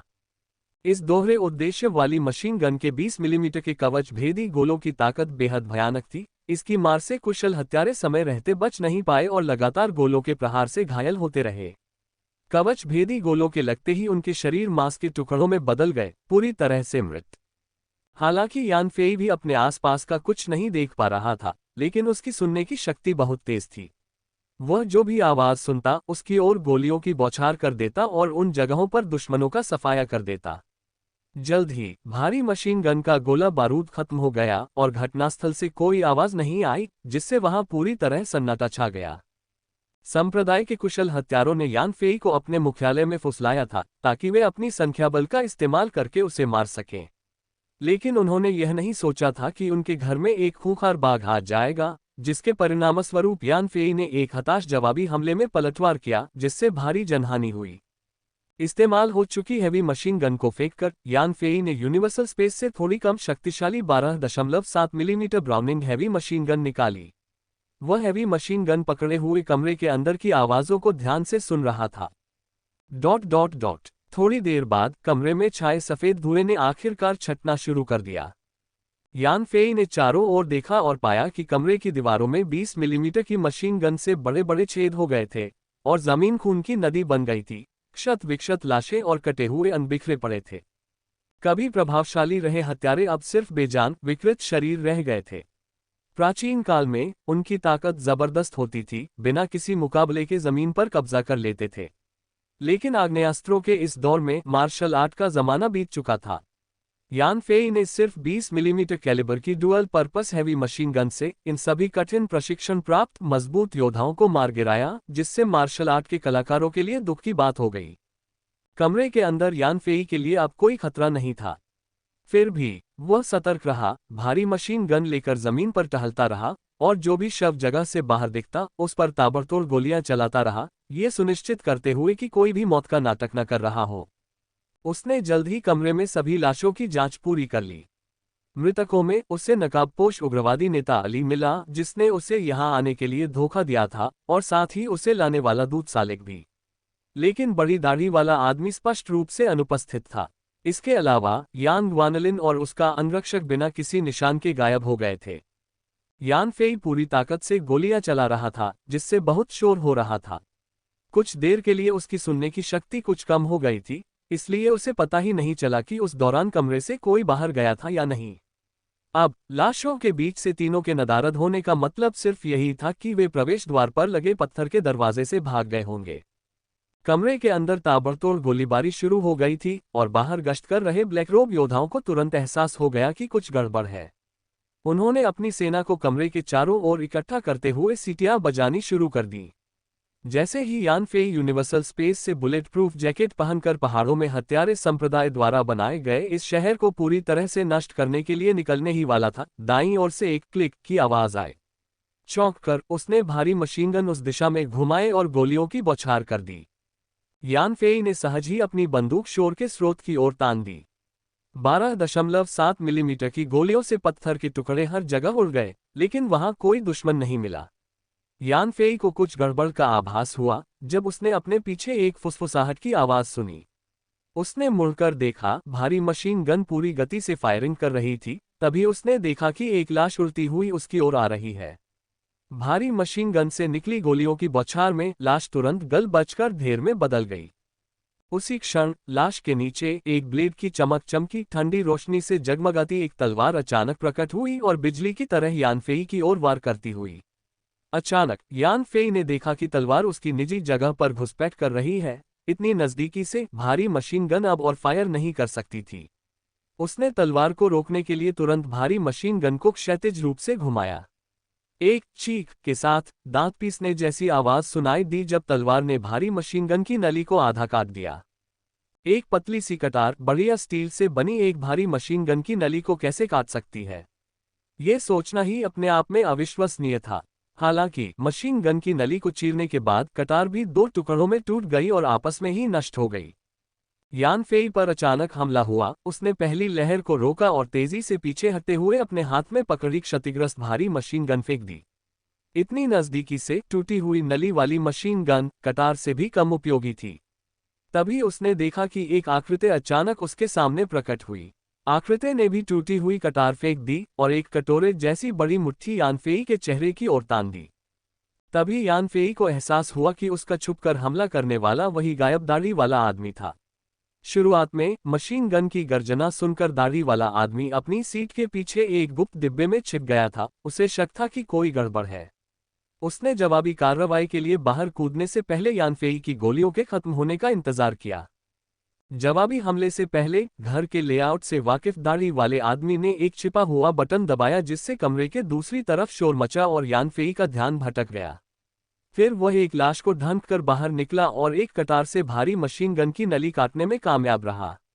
आखिरकार वह यान फेई के पास पहुंचा और एक जोरदार हमला किया जिससे उसे थोड़ी बढ़त मिल गई। ... दाढ़ी वाले आदमी को देखकर यान फेई के दिल में नई नफरत और पुरानी नाराजगी उमड़ पड़ी। उसकी लड़ाकू भावना भड़क उठी। उसने खुद को घोड़े की मुद्रा में स्थिर किया, अपनी पूरी ताकत जुटाई और एक मुक्का भी मारा। उनकी मुट्ठियां हवा में टकराईं जिससे एक अदृश्य हलचल पैदा हो गई। ये हलचल फैल गई जिससे कमरे के फर्श पर धूल का एक गुबार उठ गया। फिर उनकी बाहों से क्रैक क्रैक की आवाज आई जिसके बाद एक साथ घुरघुराहट हुई। फिर दोनों आदमी पीछे की ओर गिर पड़े और पीछे की ओर ठोस चट्टानों से जोर से टकराए। चट्टान की दीवार से टकराकर यान फेई पूरी तरह से निढाल हो गया। दर्द सहते हुए उसने अपने अंगों को व्यवस्थित करना शुरू किया और धीरे धीरे अपनी ताकत वापस पा ली। तभी उसे थोड़ा झटका लगा।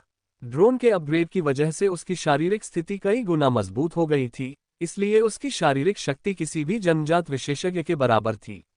बाद में जब यान फेई जन्मजात विशेषज्ञ बना तो उसकी शारीरिक शक्ति फिर से दोगुनी हो गई, जबकि दूसरों के लिए जन्मजात स्थिति तक पहुंचने पर इतनी वृद्धि की गुंजाइश नहीं थी।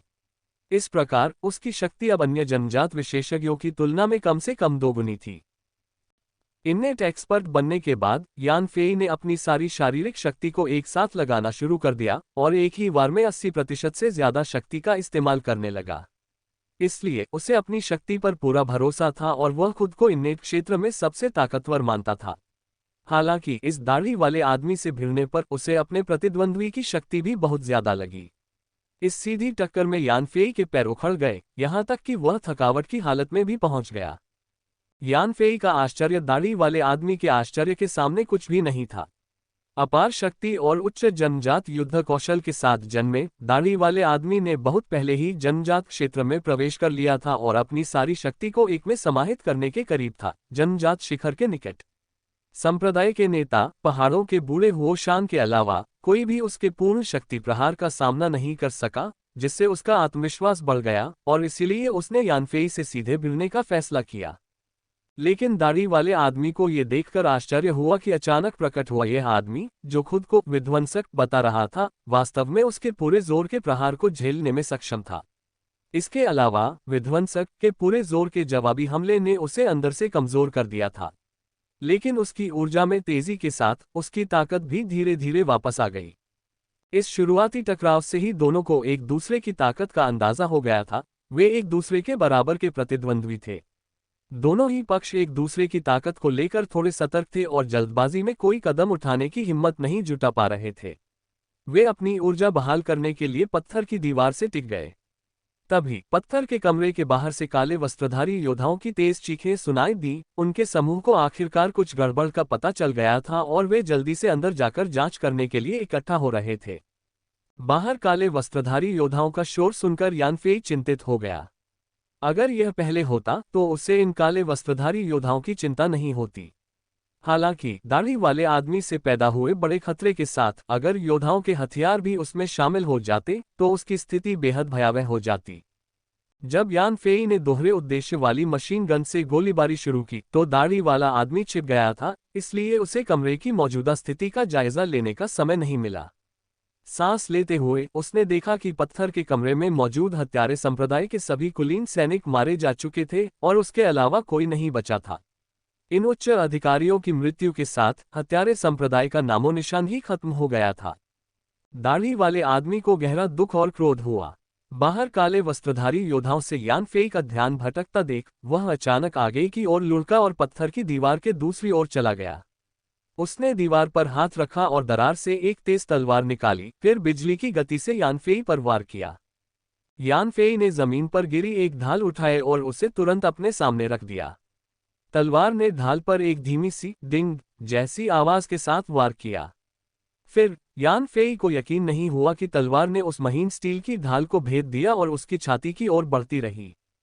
यान फेई ने अपने हाथों को मोड़ा और उसकी मुट्ठी में मौजूद बढ़िया स्टील की ढाल 360 डिग्री घूम गई, जिससे तलवार फंस गई। फिर एक जोरदार खिंचाव के साथ ढाल और तलवार एक साथ उड़ गए और दूर जमीन पर गिर गए। तभी घर के बाहर खड़े काले वस्त्रधारी योद्धा आखिरकार अंदर घुस आए। यान फेई ने समय पाकर तुरंत जमीन से टूटी हुई भारी मशीन गन उठाए और अंदर घुसते काले वस्त्रधारी योद्धाओं पर गोलियां चला दी। हालांकि बंदूक की नली क्षतिग्रस्त हो गई थी, लेकिन इससे गोलियों की गति पर कोई असर नहीं पड़ा, बस सटीकता में काफी कमी आई। हालांकि इतनी नजदीकी से सटीकता कोई चिंता का विषय नहीं थी। जैसे ही काले वस्त्रधारी योद्धा अंदर घुसे, कमरे का स्पष्ट दृश्य देखने से पहले ही उन पर बड़े बड़े कैलिबर की गोलियों की बौछार हो गई। एक बार लगते ही उनके शरीर पूरी तरह से बिखर गए, या तो दो टुकड़ों में फट गए या मांस के ढेर में बदल गए, बिना किसी संदेह के मृत। यान फेई की भारी मशीन गन की क्रूरता देखकर दाढ़ी वाले व्यक्ति के चेहरे पर चिंता के भाव उभर आए। एक शुद्ध मार्शल कलाकार होने के नाते वह अवचेतन रूप से उच्च तकनीक वाले हथियारों से घृणा करता था, आग्नेयास्त्रों का इस्तेमाल करने से हिचकिचाता था, क्योंकि उसे लगता था कि यह उनकी मान्यताओं का अपमान है। हालांकि जब इन उच्च तकनीक वाले हथियारों ने उसके योद्धाओं का कत्लेआम किया तो उसे गहरा डर लगा और वह सोचने लगा कि क्या उसकी पिछली जिद सही थी। यान फेई को काले वस्त्र पहने उन योद्धाओं को मार गिराते और फिर खुद पर भारी मशीन गन तानते देखकर दाढ़ी वाले आदमी को तुरंत खतरा महसूस हुआ। वह जल्दी से नीचे झुका, अपने नीचे पड़ी पत्थर की कुर्सी को जोर से पकड़ा, उसे उठाया और उसे अपने सामने ढाल की तरह इस्तेमाल किया। यान फेई की भारी मशीन गन से गोलियां बरस रही थीं और पत्थरों से गोलियों के टकराने की आवाज बहुत तेज थी। हालांकि पत्थर की कुर्सी अविश्वसनीय रूप से मजबूत थी, जो भारी मशीन गन की गोलियों के हमले को झेलने में कामयाब रही। बस उसके मामूली टुकड़े ही उखड़ गए, जिससे उसकी अद्भुत कठोरता का पता चलता था। इस बमबारी से भारी मशीन गन का गोला बारूद खत्म हो गया और जैसे ही यान फेई दोबारा गोला बारूद भरने वाला था, बाहर से पत्थर के कमरे में कई धुआं उगलते हथगोले फेंके गए। दाढ़ी वाले आदमी ने यान फेई की हरकत देखकर पत्थर की कुर्सी यान फेई पर फेंकी और उस पर झपटा। यान फेई ने हवा में धुआं उगलते हथगोले देखे। प्रेरणा की एक किरण में वह तेजी से यूनिवर्सल स्पेस में पहुंचा और जब हथगोले उसके पास आए तो उसने उन्हें यूनिवर्सल स्पेस में खींच लिया। फिर वह मुड़ा, इशारा किया, पकड़ो, चिल्लाया और तेजी से यूनिवर्सल स्पेस से हथगोले फेंक दिए। हथगोले अब दाढ़ी वाले आदमी को निशाना बना रहे थे और यान फेई ने तेजी से आती हुई पत्थर की कुर्सी को चकमा दिया। दाढ़ी वाला आदमी अचानक हथगोले देखकर चौंक गया जो अचानक उसकी ओर उड़ रहे थे। वह समझ नहीं पा रहा था कि ये हथगोले जो पहले यानफेई पर निशाना साध रहे थे, अब उसकी ओर कैसे बढ़ रहे थे। हालांकि इससे पहले कि वह कुछ कर पाता, हथगोले जोर से फट गए और दाढ़ी वाले आदमी को भी अपनी चपेट में ले लिया। पत्थर का कमरा अचानक एक जोरदार विस्फोट से भर गया, जिसके साथ धुएं और आग के बादल छा गए, और विस्फोट की शॉक वेव्स चारों ओर गूंज उठीं। हथगोले दाढ़ी वाले आदमी से टकराने से ठीक पहले फट गए, जिससे वह घायल हो गया, लेकिन नुकसान ज्यादा गंभीर नहीं लग रहा था। विस्फोट के बाद दाढ़ी वाला आदमी अभी भी उछल कूद कर रहा था। ये जानते हुए कि यानफेई को संभालना कितना मुश्किल है, उसने दोबारा हमला नहीं किया, बल्कि मुड़कर पत्थर के कमरे से बाहर भाग गया। कमरे की धूल जमते ही यानफेई को एहसास हुआ कि दाढ़ी वाला आदमी गायब हो गया है। उसके अलावा कमरे में सिर्फ उन हत्यारे संप्रदाय के विशेषज्ञों की लाशें बची थीं जिन्हें उसने मार डाला था। तभी यानफेई ने बाहर दाढ़ी वाले आदमी को जोर से चिल्लाते हुए सुना, जो काले वस्त्र पहने योद्धाओं को आदेश दे रहा था कि वे सभी उपलब्ध हल्के और भारी हथियारों को उस क्षेत्र में ले जाएं और पत्थर के दरवाजे को अवरुद्ध कर दें। वह यानफेई को पत्थर के कक्ष में फंसाने के लिए दृढ़ था। यानफेई ने जल्दी से जमीन से एक लाश उठाए और उसे दरवाजे के बाहर फेंक दिया। देखते ही देखते कानों को बहरा कर देने वाली गोलियों की आवाज गूंज उठी। अनगिनत गोलियां उस लाश पर लगीं और उसके टुकड़े टुकड़े हो गए। यानफेई ने तुरंत बाहर हो रही गोलाबारी की तीव्रता का अंदाजा लगा लिया, और इतनी भीषण गोलाबारी के बीच अपनी पूरी ताकत के बावजूद वह घेरे को तोड़ नहीं पाया। दुश्मन ने प्रवेश द्वार पर सभी हल्के और भारी हथियार रख दिए थे, साफ तौर पर उसे इस पत्थर के कमरे में फंसाकर मार डालने की नीयत से। कमरे की दीवारें बेहद मजबूत थीं, जिससे बचने का कोई और रास्ता नहीं था। बिना किसी और योजना के यानफेई यहीं फंसकर मर जाता। यानफेई ने हत्यारे संप्रदाय के मुख्यालय में कत्लेआम मचा दिया, जिससे हड़कंप मच गया। हालांकि उसने हत्यारे संप्रदाय की अधिकांश मुख्य शक्तियों को मार गिराया था, फिर भी उसे संप्रदाय के नेता पहाड़ों के बूढ़े हुओशान का पता लगाना बाकी था। यानफेई को मिली खुफिया जानकारी से पता चला कि पहाड़ों के इस वर्तमान बूढ़े हुओशान की ताकत और बुद्धिमत्ता के कारण ही हत्यारे संप्रदाय पुनर्जीवित हुआ था और दुनिया में फिर से प्रकट हुआ था। और हुओशान का एक दूत, जिसकी बड़ी दाढ़ी थी, लगभग यानफी की ताकत के बराबर, जन्मजात सीमा के शिखर क्षेत्र तक पहुंच गया था। तो पहाड़ों के बूढ़े हुओशान, जो संप्रदाय के भीतर इतना सर्वोच्च स्थान रखते थे, वास्तव में कितने दुर्जय थे। यानफेई को नहीं पता था कि पहाड़ों के बूढ़े हुओशान की ताकत किस दायरे तक पहुंच गई है, लेकिन उसे शक था कि यह उसकी ताकत से कहीं ज्यादा होगी।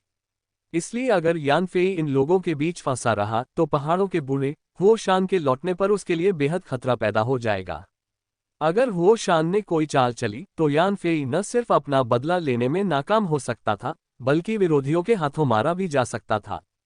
हालांकि अगर यहाँ कोई और फंसा होता तो ये काफी मुश्किल होता, क्योंकि वे बलपूर्वक बाहर निकलने के लिए केवल अपनी ही ताकत पर निर्भर रह सकते थे। लेकिन यानफी अलग था। अपनी जबरदस्त ताकत के अलावा उसके पास पहाड़ के बाहर छिपा हुआ सबसे गहरा तुरुप का पत्ता भी था, उसका ड्रोन अवतार। जैसे ही यानफेई ने इस पहाड़ी शहर में प्रवेश किया, ड्रोन सहायक बुद्धिमान मस्तिष्क ने यानफेई की आंखों के माध्यम से पहाड़ी शहर के डिजाइन लेआउट का अवलोकन किया और क्वांटम रडार स्कैन के डेटा का उपयोग करके अपने डेटाबेस में शहर का एक डेटा मॉडल स्थापित किया। यह मॉडल वास्तविक पहाड़ी शहर का हूबहू प्रतिरूप था, इसलिए अब यानफेई इससे अच्छी तरह परिचित हो गया था। जब वह पहली बार अंदर गया था, तब उसने पहाड़ी ढलानों पर अनगिनत मोड़ लिए थे, दिशा बोध पूरी तरह से खो दिया था, फिर भी उसे ठीक ठीक पता था कि वह कहाँ है। ऑक्सिलरी ब्रेन के डेटा मॉडल के अनुसार यानफेई अब उस विशाल पर्वत की चोटी के पास पहुंच गया था जिससे प्रवेश करते समय उसका सामना हुआ था, और उसकी वर्तमान स्थिति शिखर से 50 मीटर से भी कम दूरी पर थी। जिस पत्थर के कक्ष में उसे रखा गया था वह भूमिगत प्रतीत होता था, लेकिन वास्तव में वह भी पर्वत शिखर से 50 मीटर से भी कम दूरी पर स्थित था। इसके अलावा कक्ष पर्वत की ओर झुका हुआ था और पर्वत के किनारे से उसकी अधिकतम दूरी केवल 10 मीटर। तो भले ही यानफेई पत्थर के कमरे में फंसा हुआ था, लेकिन ऑक्सिलरी ब्रेन के डेटाबेस में वह पहाड़ी शहर का सारा डेटा देख सकता था, जिसमें पत्थर का कमरा भी शामिल था। खास दुश्मनों को न देख पाने के अलावा बाकी सब कुछ उसके लिए बिल्कुल साफ था, जो वाकई कमाल का था। बाहर बड़ी दाढ़ी वाला आदमी कुछ लथपथ था, उसके कभी अच्छे कपड़े फटे और तार तार हो गए थे, और हथगोले के विस्फोटों की लपटों ने उसके बाल और दाढ़ी को पूरी तरह झुलसा दिया था, जिससे वह हास्यास्पद और अपमानित लग रहा था। हालांकि ऐसी हालत में भी उसने पर्याप्त गरिमा बनाए रखी, जो हत्यारे संप्रदाय के कार्यवाहक प्रमुख से अपेक्षित उपस्थिति का प्रदर्शन कर रही थी। पत्थर के कमरे के बाहर भारी संख्या में काले वस्त्रधारी योद्धाओं और उनके हल्के भारी हथियारों को इकट्ठा देखकर दाढ़ी वाले आदमी का बेचैन दिल आखिरकार शांत हो गया। वह जानता था कि पिछले सभी घुसपैठियों की तरह यह विध्वंसक भी बर्बाद हो जाएगा, क्योंकि इतने सारे उच्च तकनीक वाले हथियारों और खुद के सामने कोई भी पलटवार नहीं कर सकता था। उसने पहले विध्वंसक की ताकत को कम करके आंका था, जिसके परिणामस्वरूप विध्वंसक के अचानक हमले में कई संप्रदाय के विशेषज्ञ मारे गए थे। यह अभी भी स्पष्ट नहीं था कि विध्वंसक उस भयानक हथियार को कमरे में कैसे ले आया और इतने कम समय में पूरे हत्यारे संप्रदाय को नष्ट करने के अपने काम में लगभग सफल हो गया। पहाड़ों के बूढ़े हो शान के मुख्यालय में न होने के कारण दाढ़ी वाले व्यक्ति को संप्रदाय के कार्यों की देखरेख का जिम्मा सौंपा गया था। उसे उम्मीद नहीं थी कि उसकी क्षणिक लापरवाही विध्वंसक को इतना नुकसान पहुंचाएगी, और न ही उसे पता था कि पहाड़ों के बूढ़े हो शान के लौटने पर उसे यह कैसे समझाए। ये सोचकर दाढ़ी वाले व्यक्ति को थोड़ा पछतावा हुआ। काश वह लालची न होता, यान फेई नाम के चीनी व्यक्ति को न उकसाता, यान फेई को खुलेआम चुनौती न देता और गुस्से में उसके कर्मचारियों को गालियां न देता। उसने यह अनुमान नहीं लगाया था कि यान फेई, एक जिद्दी और तर्कविहीन व्यक्ति, एक और भी ज्यादा दुर्जय विध्वंसक को अपनी मुसीबत में डालने के लिए ढूंढ लेगा। जब बाहर दाढ़ी वाला आदमी लगातार सैनिकों को आगे बढ़ा रहा था और अंदर मौजूद विध्वंसक को पूरी तरह से खत्म करने की कसम खा रहा था, तभी अचानक उसे बगल के पहाड़ से एक धमाका सुनाई दिया, जिससे वह चौंक गया और ध्यान से सुनने लगा। पहाड़ के अंदर से एक दूसरा धमाका हुआ, जो इस बार पहले की दबी हुई आवाज से कहीं ज्यादा साफ था। फिर एक तीसरा धमाका हुआ, लेकिन उससे भी ज्यादा साफ। उस क्षण न केवल दाढ़ी वाले व्यक्ति ने, बल्कि सभी काले वस्त्रधारी योद्धाओं ने भी एक अजीब सी आवाज सुनी। जैसे जैसे आवाज बढ़ती गई, उन्हें एहसास हुआ कि वह और भी साफ होती जा रही है और नजदीक आ रही है। उन्हें और भी ज्यादा हैरानी इस बात की थी कि हर आवाज बिल्कुल एक ही जगह से आ रही थी, बस हर बार उसकी गहराई अलग अलग होती जा रही थी।